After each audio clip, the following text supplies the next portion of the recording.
પીએફઓને લઈને કઈ રીતની કોંગ્રેસ પક્ષનું ન છે, કારણ કે જે પીએફ પડી ગયો છે 1200 થી 1500 રૂપિયા પડી ગયો. સમગ્ર દેશની અંદર એમ્પ્લોયડ પેન્શન સ્કીમ EPS 95 લાગુ કરવામાં આવી. આ યોજના હેઠળ જાહેર સાહસોમાં કામ કરતો કર્મચારી અથવા તો કંપનીમાં ક્યાંય કામ કરતો કર્મચારી હોય એ કુલ મળાવીને સમગ્ર દેશની અંદર 78 લાખ કર્મચારીઓ જે નિવૃત્ત કર્મચારીઓ છે, પેન્શનરો છે, તેઓ અત્યારે પારાવાર આર્થિક મુશ્કેલીનો સામનો કરી રહ્યા છે. અને એમાં ગુજરાતમાં આ 4 લાખ કર્મચારીઓ પેન્શનરો છે.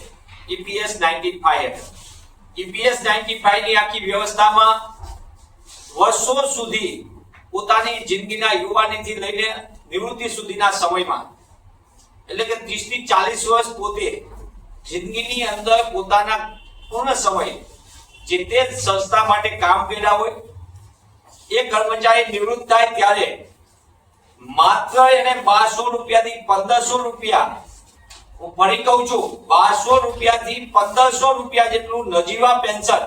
તમે વિચાર કરો, એક તરફ સતત વધતી જતી મોંઘવારી, નિવૃત્ત માણસોને આરોગ્યના અનેક પ્રશ્ન થાય, જેમ ઉંમર વધતી જાય એમ પરિવારની અંદર આર્થિક હાલાકીનો પણ સામનો કરવો પડતો હોય છે. અને આ બધી અસમાનતા વચ્ચે જીવન જીવવા માટે મજબૂર બની રહ્યા છે. આ પરિસ્થિતિની અંદર સરકાર સામે વારંવારની રજૂઆત, કોંગ્રેસ પક્ષે પણ આ મુદ્દાને લઈને ભારત સરકાર સમક્ષ મુદ્દો રજૂ કર્યો હતો. અને ફરી આ મુદ્દાને લઈને કોંગ્રેસ પક્ષના વરિષ્ઠ નેતા અને અમારા રાજ્યસભાના સાંસદ સન્માનીય શક્તિસિંહજી ગોહિલ અને લોકસભાના સાંસદ બેન શ્રી ગેનીબેન ઠાકોર, કેન્દ્રીય નાણાં મંત્રાલયને અને EPS 95 જે સ્કીમ જેના હેઠળ આવે છે શ્રમિક મંત્રાલય, એને પણ આ સમગ્ર બાબતે દેશના 78 લાખ કરતા વધુ EPS 95 સ્કીમ હેઠળના કર્મચારીઓને વ્યાજબી પેન્શન મળે, એટલે કે 7500 રૂપિયા લઘુત્તમ પેન્શન મળે. અને એને DA સાથે જોડીને, એટલે કે લગભગ ઓછામાં ઓછું પેન્શન 10,000 રૂપિયા આસપાસનું મળે. અને જેમ જેમ મોંઘવારીનો દર DA વધતું જાય એમ એમને મળે, એમને આરોગ્યનો ખર્ચ મળે. એ કરીને કરીએ તો ઓછામાં ઓછું 10,000 રૂપિયાની માંગ સાથે કોંગ્રેસ પક્ષ લોકસભા અને રાજ્યસભામાં આ મુદ્દાને લઈને આગળ વધશે.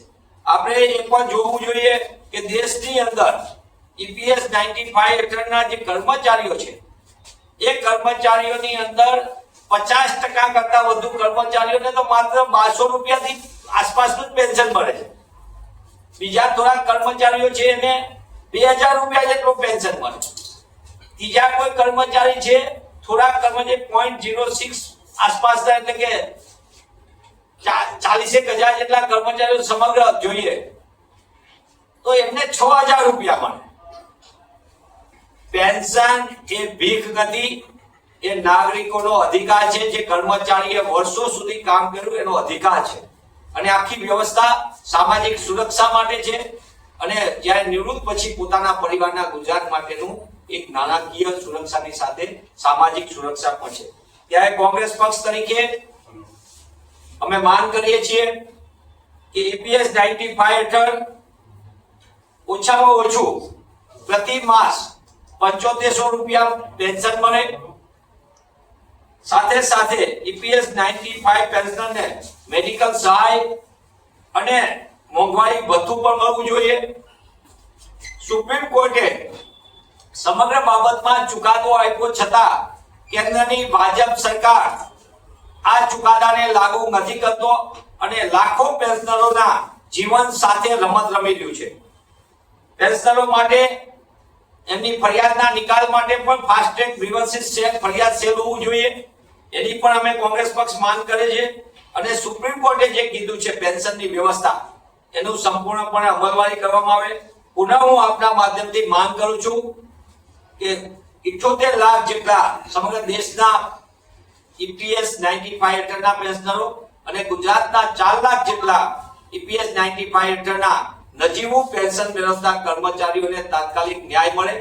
એમની આ સંવેદનશીલ મુદ્દાઓ પર તેમના પરિવાર સાથે કોંગ્રેસ પક્ષની સંપૂર્ણ સહાનુભૂતિ છે. અને અમે આ મુદ્દાને લઈને કેન્દ્રની ભાજપ સરકારને સંપૂર્ણપણે આ બાબતથી વાકેફ કરવાના છીએ.